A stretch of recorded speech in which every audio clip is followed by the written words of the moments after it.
Hi, you guys. We have the cutest little 1950s naughty book read today. This one is called Louisa.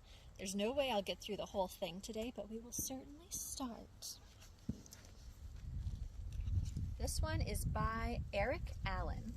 I'm sure he wrote a lot of fun books, like The Medical Problems of Women, Sexual Surrender in Women, The Single Girl, wow, The Sexually Promiscuous Male, The Girl Market.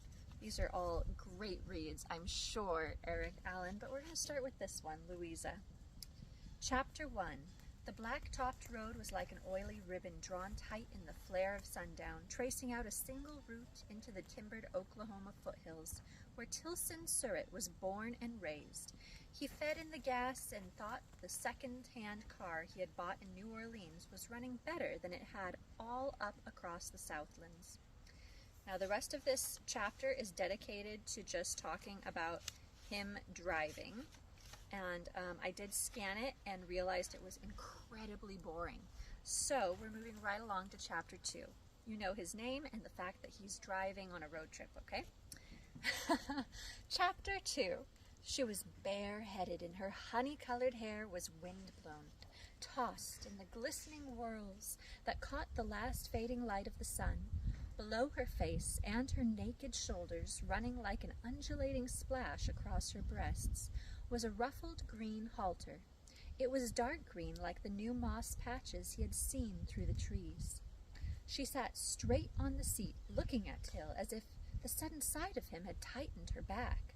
She turned slightly then, her right hand leaving the steering wheel and sliding across the back of the seat toward Till. And there wasn't anything nonchalant about the gesture. Her left hand, holding a freshly lighted cigarette, looked tense as it lifted toward her lips. He watched her as she pulled smoke into her mouth and expelled it after a deep inhalation. Her eyes, dark gray and so brilliant they shone almost black in the approaching twilight, touched fleetingly on the sumac approaching berries in his hand, then lifted again to his face. "Well now," she said, "I've seen everything." Her lips spread and softened then, and he saw the tip of her pink tongue as she laughed. Her comment and her laughter had lighting qualities that he liked. He grinned, chewed the sumac berries and reflectively for a moment, then tossed the remainder at the edge of the road. "I don't think a man's taste is exactly a boy's taste," he said. "I used to like to smoke rabbit tobacco too, but I doubt I would now." She laughed again. "But the thought of doing something you did as a boy sort of brings nostalgia, doesn't it?" He nodded, feeling a compelling weight to her words. Her insight was that of an educated woman, a sensitive woman.